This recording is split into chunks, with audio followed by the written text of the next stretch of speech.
Checkmate. Queen's Gambit. Checkmate. Everyone's playing chess now online. Chess is the best-selling game, I think. People are watching the show and saying, I want to play that. Queen's 4 to Bishop's 9. Knight 7 to Rook 3. Checkmate is when there are no more moves. In chess, that is the expression for when you are going to win the game and there's absolutely nothing that your opponent can do. Literally nothing your opponent can do. Well, we've got a checkmate situation. It doesn't happen often in sports. To me, you're not checkmated until you have gotten your 27th out or the clock reads 0.00, much like Blutarski's grade point average. Checkmate, I reserve for instances in business when there is not a counter move. So it's the equivalent of chess, and it doesn't happen very often at all, because when you're running a business, there's always something you can do. There's always a play. You can make an adjustment. You can adjust your products. You can adjust your pricing. You can adjust your supply chain. You can artificially create demand. There's always something to do in your business, in your schoolwork. You can always study harder, study smarter, study better, study longer. Checkmate happened in the Houston Rockets organization to a man who makes his money by people losing money inside casinos.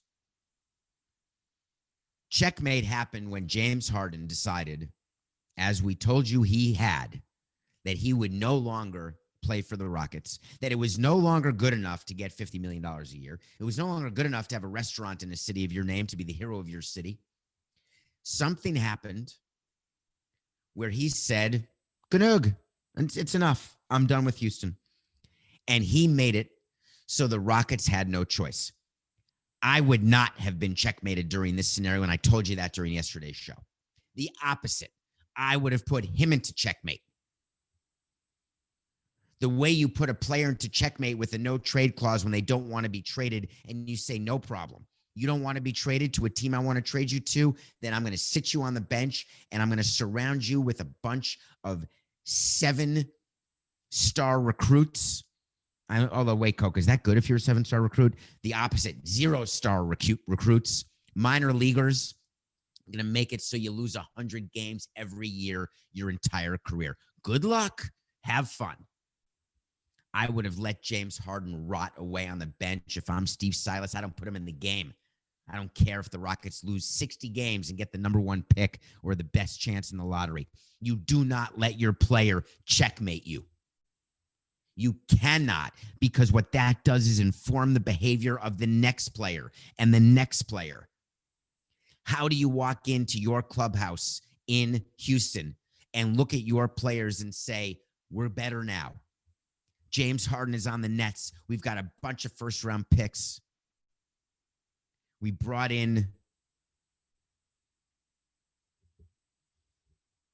anyone who's better, because James Harden, with his lack of, behavior, with his inability to actually make a pass, to behave, we'd rather have Victor Oladipo, even though he's a year away from free agency and we're going to let him go so we have as much cap space as possible. But he's someone who's going to be a better teammate.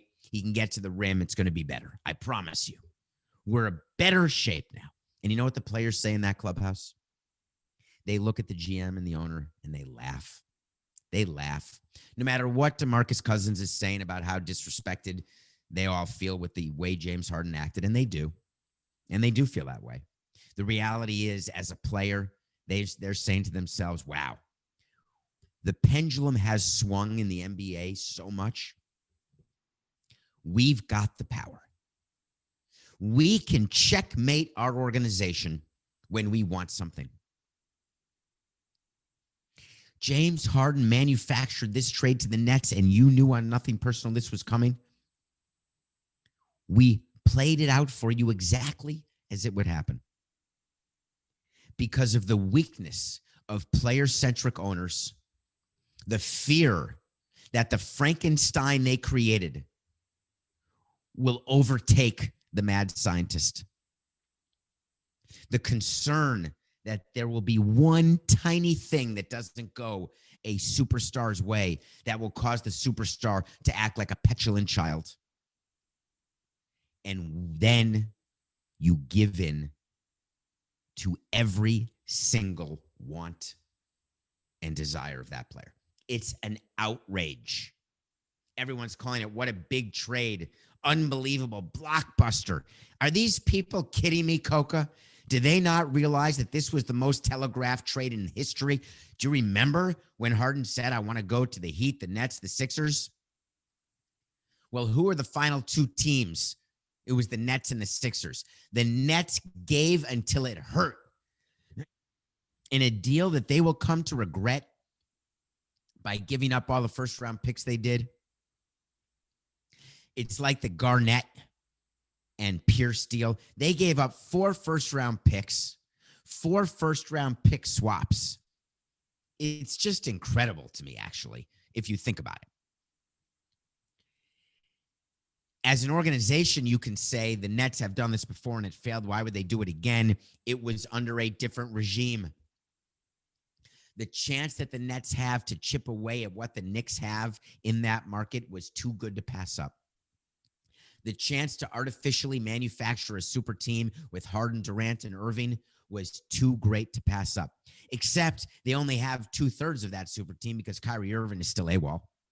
Kyrie Irving, who apparently is not even getting along with Kevin Durant. So it's not like LeBron and Wade and Bosh where they loved each other and they brought themselves together both on the court and off the court.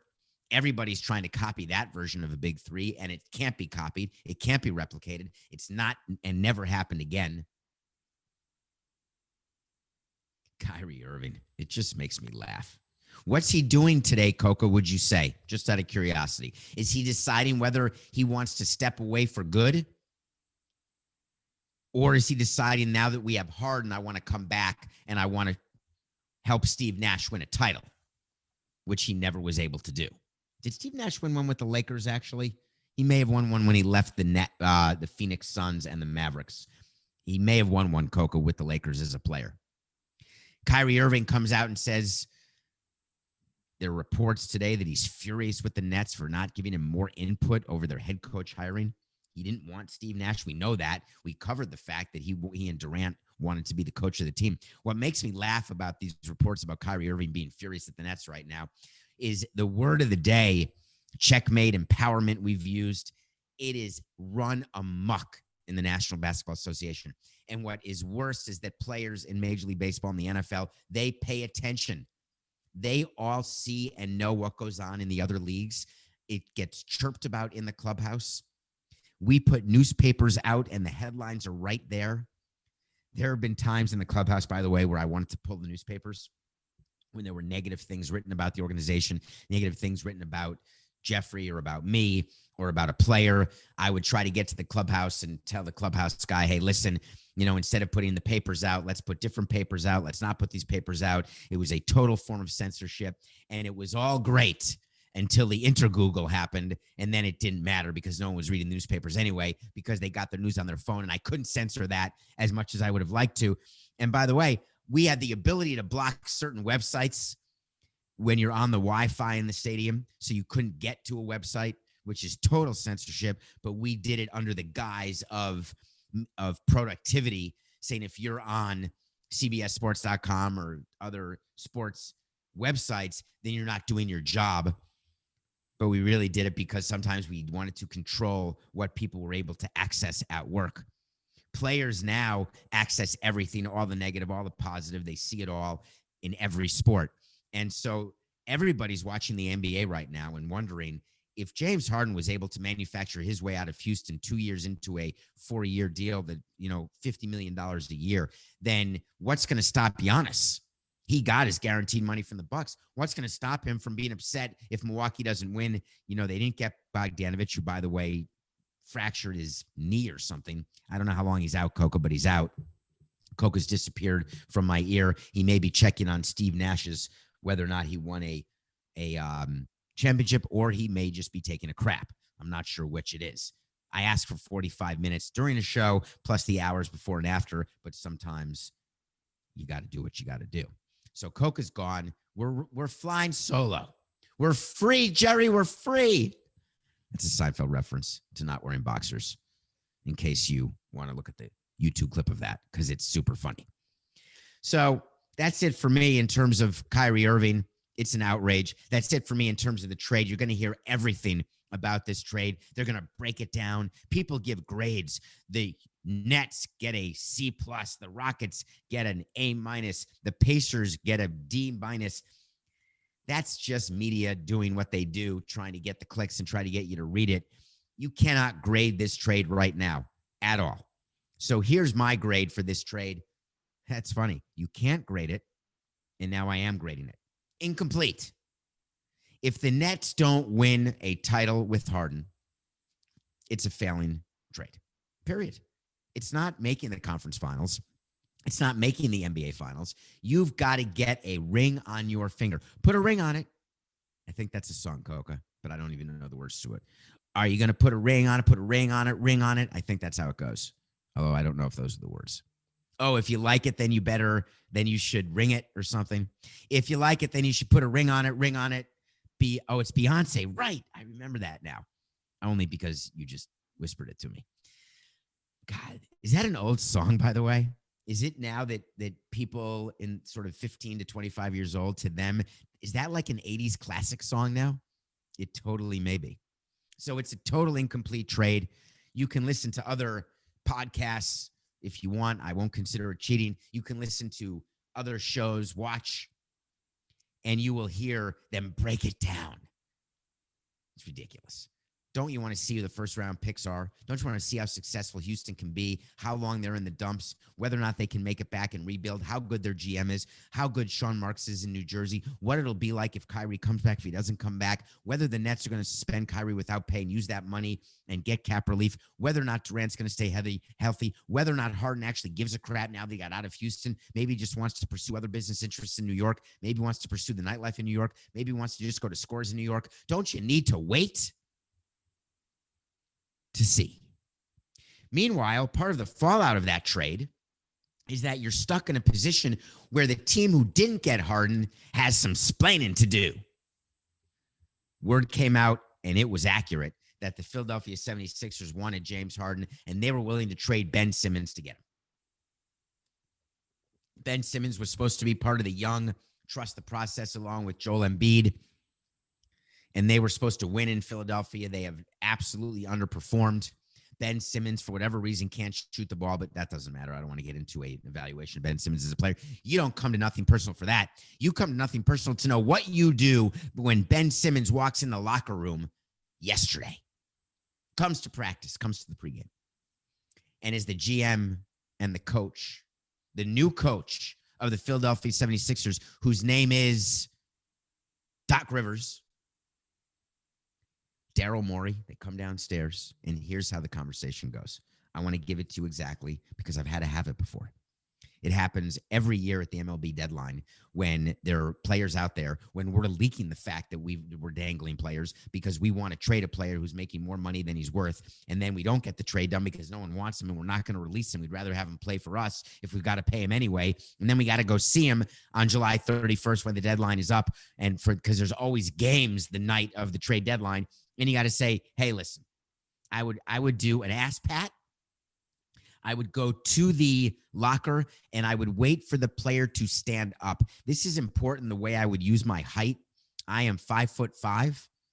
And when I was going to a player to explain a situation, I would make sure that we were both standing because 99.99% of the players would absolutely, hover over me. And there is a level of intimidation that comes with size that never bothered me. I never get intimidated by size at all. None of it bothers me.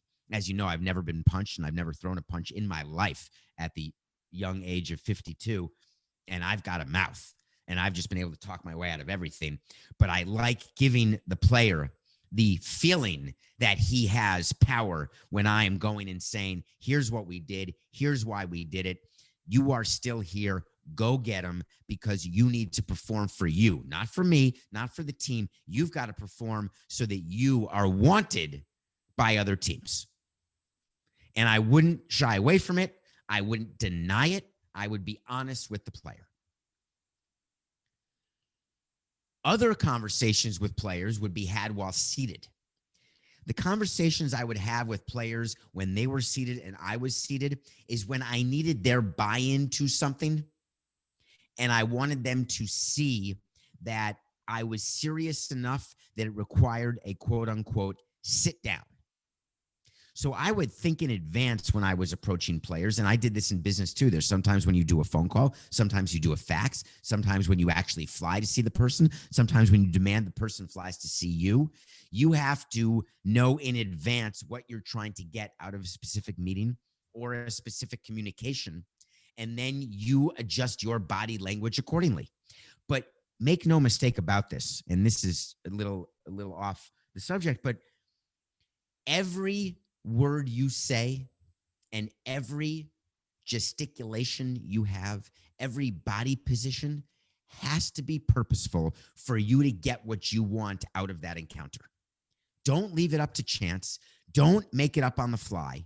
Make sure you go into your scenario, whether you're asking your boss for a raise, whether you're interviewing for a job, whether you're confronting a child or a parent. Make sure that you know exactly what you're trying to get out of that encounter and make sure that you think about your body language in advance. So Daryl Morey and Doc Rivers see Ben Simmons. I think you got to be straight up with Ben and say, we really haven't gotten it done. Doc Rivers plays the good guy. Daryl Morey plays the bad guy because Doc Rivers lives with them every day. They're both new to the organization. They both have a chance to say two opposite things, and they assign the parts prior to talking to the player. Ben Simmons hears from Doc Rivers, hey, listen, you're good enough to win with us. You're perfect in my system, even though you take 2 shots, you score 3 points, and we can't win, and it's been a nightmare. That said, I love that you're here, and I was in favor of you not being traded. Daryl Morey says, you know my job, Ben, is to do the best I can for this team. There's no way we were going to lose that trade, and you are too good to trade to the Rockets to get back just Harden. We wanted more, and the trade wasn't good enough because that's how much I value you as a player. You move on. The owner, when he comes in and sees, whether it's Blitzer or Harris, they come in and see Ben Simmons. Generally, they would ignore and avoid because they don't want the confrontation. And they want plausible deniability, even though no owner, literally no owner, has plausible deniability to me because they all know what's going on. Even though they pretend they don't sometimes when it's convenient, right? It makes sense if you're an owner. You want to be protected. So Harris and Blitzer walk in and see Simmons the first time they do, and it would not be yesterday, I promise you that. And they would just sort of shrug, do an awkward smile, and hope that a few wins will make Ben happier. I think if you're the Sixers, you have to, absolutely have to try to get better. And you cannot apologize for wanting to get better. And part of sports, just like where you are now, where you're listening to this show or watching this show, people are evaluating. People are trying to do better. They're trying to find a way to be better, to make more money, to have a greater profit margin. And if there's someone who can sit in your chair and do your job more efficiently and make more money for your boss than you can, then you're going to be let go. So you've got to figure out a way to stay relevant, to stay important, to make sure that you do enough and then more than enough that no matter what happens personally, professionally, your boss cannot get rid of you. That's really the key. The Sixers realized that no player's in that position. So that's that. All right. We are going to, I think, Coco, let's go to an early break because I got to get to Mank. We've got to talk about what happened with MLB and with their political action committee and them deciding not to give money. We will mention what happened yesterday with the impeachment because it's history, and I want to make sure that we're clear on what exactly happened. And, of course, Shane, you better stick around because you're going to want my pick of the day, aren't you? We'll be right back. Welcome back to Nothing Personal. My name is David Samson. Thank you so much for downloading, subscribing, following, getting me on Twitter at David P. Samson, just engaging with the show. I love it. Every day we watch a movie. Every day we review a movie. I got through and watched Mank yesterday. I put subtitles on because about a week ago, I was telling Coca this pre-show. I tried to watch Mank and I couldn't understand one word that Gary Oldman was saying. I couldn't understand one word that Lily Collins was saying. I couldn't understand one word that Amanda Seyfried was saying. I couldn't understand. So I stopped watching. And I was concerned that this Oscar candidate was going to be a movie that I wasn't going to watch, even though I have to watch every Oscar movie because I want to and love it. Then Coca taught me something, which he does every day, that I use every day. Something new every day. I love learning from him. And I'm not just saying that, Coca, just because you're back on the show and back paying attention to what we're doing today. Although you still haven't told me whether Steve Nash won a goddamn championship or not. Coca said, if you put on, he won a championship as a consultant to the Warriors. No, that doesn't count. I'm talking about as a player. So he didn't win with the Lakers, which means he has no championships. Okay, thank you. So Dirk won with the Mavericks after Nash was gone, I guess. I guess that's true because I think the Mavericks beat the Heat one of the years of the big three. I just don't remember which year. And I guess that means Nash was no longer on Dallas at that point. All right, I'm moving on now. Coca taught me that on Netflix, if you press a button that looks like a typewriter with dots on it, and you press the button, you can look at closed captioning and watch in any language you want. And, well, the language spoken is English. Sometimes they dub it in other languages, but that is a setting on Netflix that's different. If you hit closed caption and choose English, the movie's in English and the subtitles are in English. It's epic. It's brilliant. I can watch every British comedy now. I tell everyone to watch Lovesick, which Coca gave to me and I loved. And the biggest thing I get back from Lovesick is, hey, I can't understand what they're saying. Now I get to say, no problem, put on the closed captioning.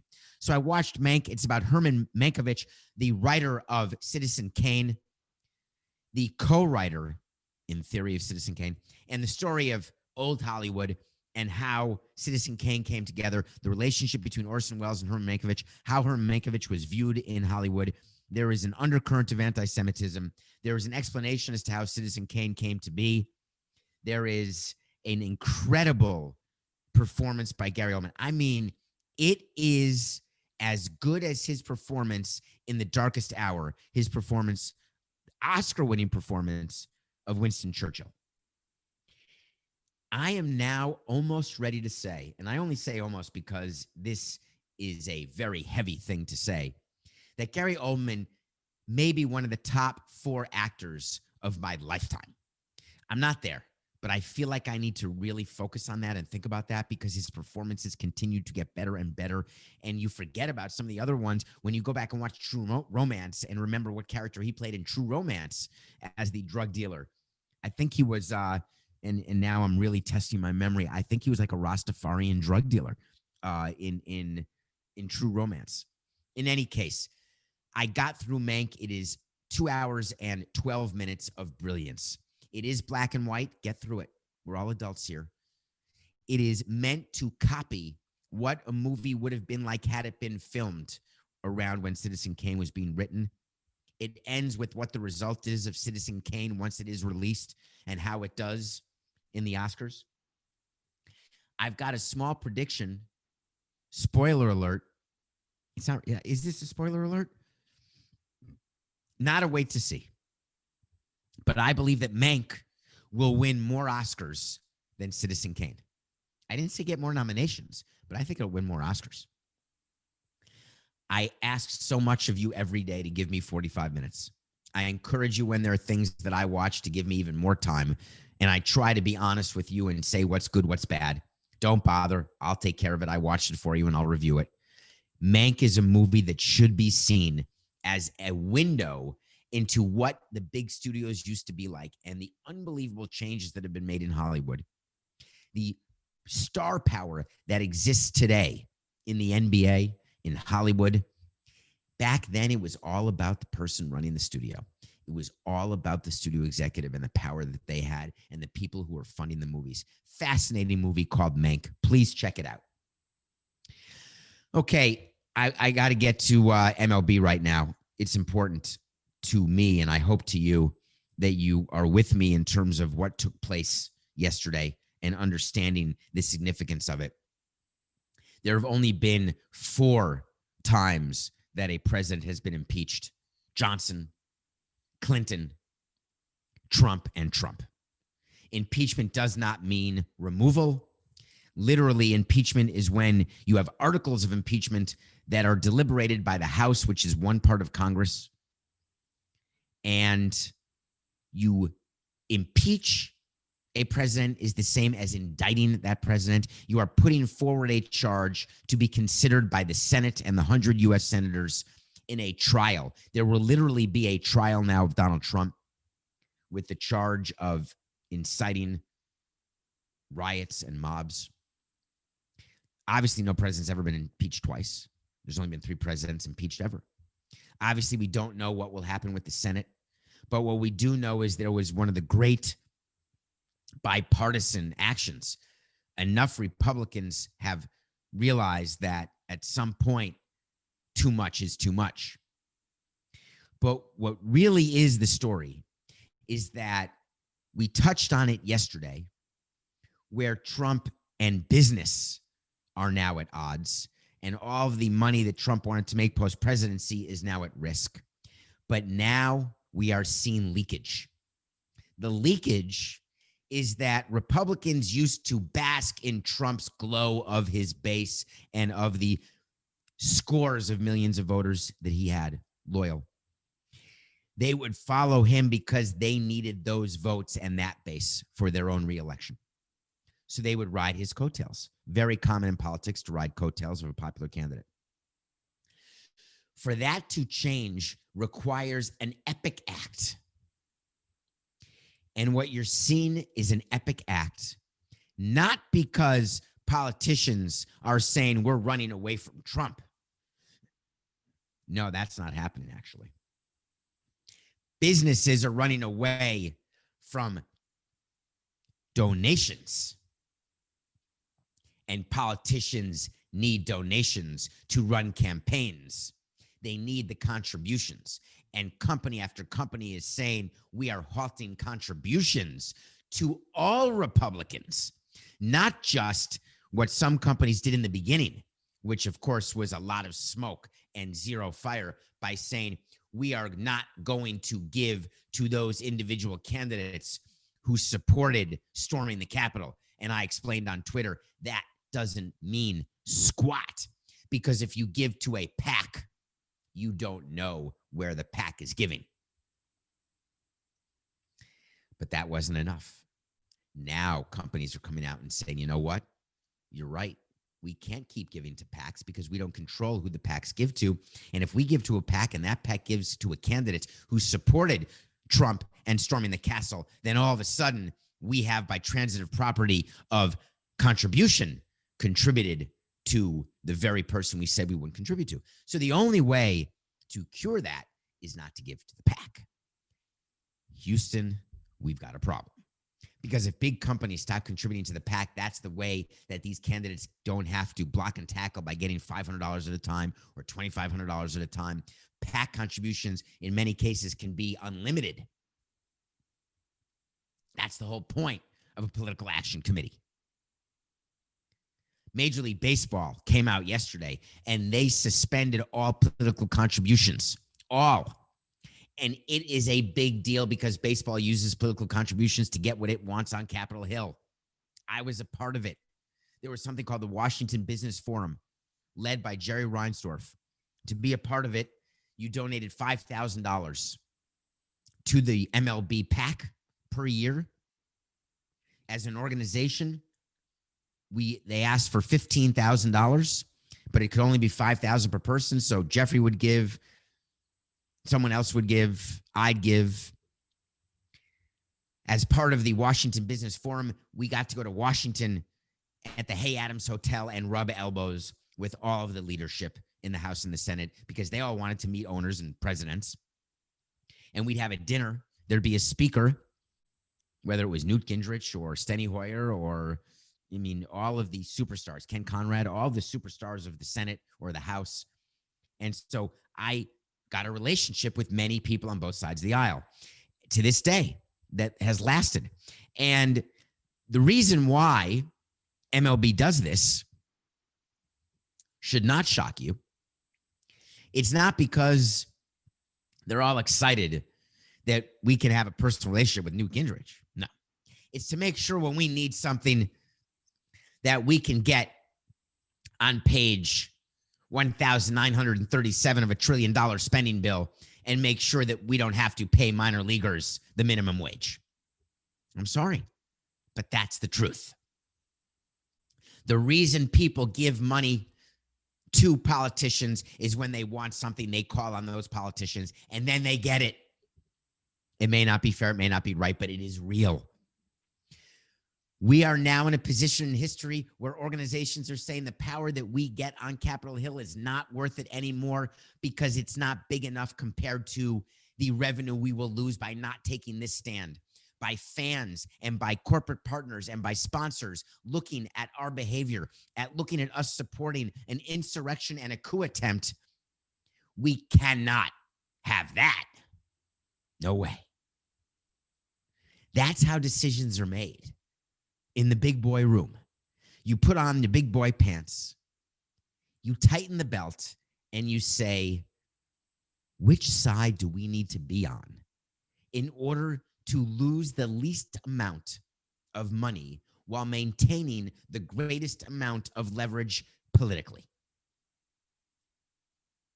That's a real conversation that takes place. And the result of it in MLB's case is that they said they will now suspend contributions to the MLB PAC. For all those people who are looking to get rid of the MLB antitrust exemption, which just means MLB is part of an old law, actually, that's on the books. MLB is not subject to antitrust violations, which pretty much means that we can do, another dollar, which dollar, for those of you new to Nothing Personal, I used to be in baseball for 18 years. I find myself saying we from time to time, more often than I'd wish. It's a they. I'm with you now. I am a part of your life with Nothing Personal. I'm clearly not a we. And by the way, I can't land the plane, Coca. I don't remember what I was saying when I said we and they. I absolutely don't remember. That's too bad, because it may have been a point that I wanted to make about what we do with our political contributions, what we do with the antitrust exemption. That may have been it, Coca. With the antitrust exemption, basically, we can do whatever we want. But then I said it's got to be they. And they take it for granted not. They contribute to political campaigns to make sure that the law doesn't change, because the courts have spoken. A legislative change is what would be required, and you got to make sure it doesn't happen. So right now, businesses are meeting, from businesses the size of Amazon down to your mom and pop store on the corner. And they're meeting and they are deciding pretty much right now, how far can we go and not lose the political leverage that we try to get every year with our contributions? There's going to be more. Wait for it, Coca. There will be more and more people, in my humble opinion, who stop political contributions right now to PACs. I think the power of PACs is going to decrease now because of the lack of control, by definition, that you have over the money you give, and the cancel culture that exists, and the fine line that everyone walks with who they're associated with. This is real. This is serious, Coca. Okay. Shane, I'm up to you. You're part of the show. This is your part of the show. You're a loyal listener, and I appreciate that. You've learned that my MLB picks are well above average. My NFL picks are average to above average. My NBA picks are absolutely horse crap. I don't know why right now. But when I'm taking the Knicks, of course you take the Nets. Why would you be so silly as to take my side? I'm 3-8. The Knicks lost by 7 points to the Nets. The Nets are so excited to get Harden. They don't miss Kyrie. The Knicks, I thought, had been outperforming this year, and it turns out I was flat out wrong. 3-8. So I really am sorry. But I'm not going to stop, Shane, except I'm going. By the way, Coca just wrote down that he had some contact. He put this in the document. So you remember Coca can either talk in my ear or write on the document. Apparently, Shane contacted Coca and called me the Matthew McConaughey of picks from his movie Two for the Money. Okay. I'm going to stick with the Matthew McConaughey part, except I don't look like him. I'm not that tall, as we discussed earlier in the show. And I don't have the sort of chiseled chin that he has. And I don't mean when he played the part in the Dallas Buyers Club. I'm talking about just his general state of being. I have no deal with Lincoln currently. So I don't think I'm the Matthew McConaughey of anything. But we're going to make picks. And don't believe in the fade right now. Quite the opposite, because we're going back to the NFL. We've got a big weekend of the divisional playoffs. We've got 2 shows left this week, Thursday, Friday. However, for you, I'm asking for 3 45 minutes blocks of your life this week. We've got today's show, tomorrow's show, but tonight we are releasing the Samson Sit Down with Pablo Torre. We did it the other day. I can't remember when. I can't remember if it was early this week or late last week. And it was absolutely, it was this Wednesday. So it was last week, Wednesday. What is today? It was not yesterday. Today is Thursday because we're doing NFL picks, 2 picks a day for the next 2 days. Tonight at around 7:30 Eastern, the Samson Sit Down will drop wherever you get your podcast, as well as on YouTube on the Nothing Person with David Samson channel. And Pablo Torre of ESPN is funny, engaging, brilliant, smart, and we had what to me was a interesting, good 45 minutes. I look forward to your feedback on the Samson Sit Down with Pablo. So I'm going to the NFL today, 2 games, tomorrow, 2 games. We've got 2 games Saturday, 2 games Sunday, and they're good. Let's go to the Saturday games. First,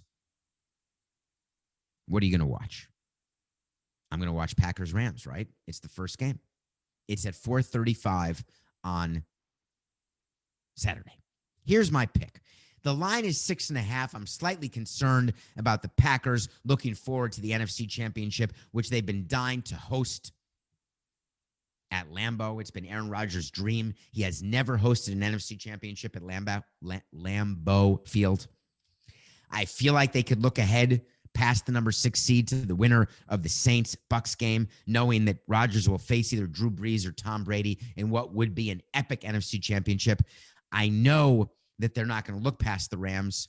I got burnt by the Rams last week because their defense was damn impressive. So my pick for the Packers-Rams game is I think the Packers win the game. If you can get the money line, take the Packers to win. If not, take the under. So I'm going to do 2 picks on this, Coca, if you could add it to the tally. The first pick is Packers with the money line. I'm willing to bring it down from 6.5 because I think the Packers win this game. As a matter of fact, I know the Packers win this game. I just don't think it's 6.5. I'm worried about that. But the straight up wager is the under in the Packers-Rams game. Second game is Bills-Ravens, and Coca's angry because he's a huge Ravens guy. And why wouldn't he be? If you can be a fan of a team that has Lamar Jackson, then you should do that. The Ravens are favored. Are getting 2.5 points from the Bills. The Bills are favored. If you are not watching the Bills, they are not your Jim Kelly Bills. These Bills have a chance to win an actual Super Bowl. The hottest quarterback receiver combination right now is Josh Allen and his receiver, whose name escapes me, but I want to say it's Stephon Diggs, but I could be totally wrong. But I think that's the combination I remember watching and realizing that, oh my God, these guys, you can't cover them. I think that the Ravens are going to have a harder time with Josh Allen, and Lamar Jackson is going to be forced in a deficit situation to throw the ball, which is not his comfort zone. When they are in the lead, they keep the lead because he can run with the option. Lamar Jackson is so good in that way. But when he's forced to pass, he becomes sort of mediocre. I'm going to say the Bills win this by 2.5 or more. That's my second pick of the day. Run after that, Shane. Make up for the losses you had by taking the Knicks yesterday, please. All right, Coca. Something else happened, and I want to answer this question today. I really do.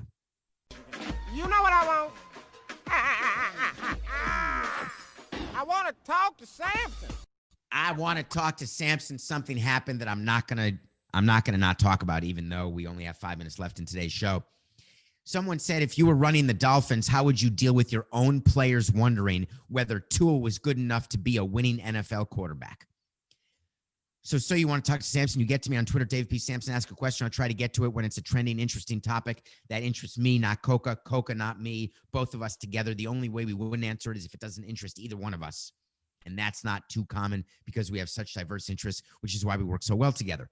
The question that you're asking is because Brian Flores, the coach of the Dolphins, who is a candidate to be coach of the year, where everyone is living as a happy family in Miami, where Brian Flores is doing some weird things by benching Fitzpatrick, playing Tua, then benching Tua at the end of the games, putting in Fitzpatrick, saying that what's wrong with bringing in a closer into a football game. They had a winning season. They missed the playoffs when they couldn't win their last game of the year, and they got no help from the Jaguars, but they were still 10-6 in what in theory was a rebuild year. They have a ton of draft capital, and they tanked for Tua and got him. It's a great family there. Everything's perfect, right? No. Yesterday, there is a report that 3 players anonymously questioned in the Miami Herald whether Tua was a winning quarterback and whether he had an opportunity or was going to be good enough and whether or not they should just keep Fitzpatrick. What that shows to me is that I've got a problem with my clubhouse. That there are players who are so upset with the benching of Tua or the playing of Tua went in games that mattered and times that mattered when they were winning with Fitzpatrick. So upset that they're willing to talk to the media, albeit as a source, as an anonymous source. That means you do not have a cohesive clubhouse. That means that you do not have a coach who has control of that clubhouse. That means when you're the GM, you've got to realize that the coach who you thought was the perfect coach for your team is actually not the perfect coach, because either he is taking the fall for what you want as a GM and owner, in which case you're happy with him, but you're not getting the results you want because he doesn't have plausible deniability with his players. Or you listen to him as the GM and the owner, you listen to what your coach wanted and let him have the freedom to replace Tua in the fourth quarter of a game. Either way, what is seen and shown by the fact that players are willing to talk about Tua in this way is that you have a problem. So if I am running the Dolphins, the way I would deal with this is I'm having an immediate meeting with my GM and with my coach. I am identifying which players this was because I am calling every one of them. Am I missing something? Do you have a problem with Tua? Because you bring that here. You don't air your laundry to the Miami Herald. You bring it to me. I'm the team president. I want to know because I want to win games. And if I have put you in a position where you can't win, or I've got the wrong coach or the wrong GM, it is my ass on the line. It was my worst nightmare when there would be any anonymous talking to the media about something going on in our clubhouse, about a decision we would make on a player. I would make sure that I found out who it was, not from the writer because that wouldn't happen, but I would make sure I found out because I would cover all of my bases. I appreciate that you asked that question. All right, wait to see is when we tell you something's going to happen and either it does or it doesn't, and we're going to revisit it. Wait to see these guys with the Dolphins who are talking smack about Tua. It's not going to work. Tua will start every game for the Dolphins in 2021 that he's not injured. Everyone. He's going to be the starter next year, assuming he's okay to play, because the Dolphins are all in on Tua and they're not changing their mind. Wait to see. The second wait to see for a double today, because we talked about the Nets to start off the show with their big trade of Harden. Wait to see the Nets, who are now favored over the Bucks and the Sixers and the Heat to win the Eastern Conference. The Nets will not win the Eastern Conference. That trade is not going to be good. Too many alpha personalities. They've got a problem. And by the way, you know, we revisit our wait to sees. If you remember back on December 17th of 2020, we told you James Harden will be traded by the end of next season. And that wasn't good enough because the next day on December 18th, we said, you know what? We're going to keep that wait to see from yesterday, but we have a new one for today.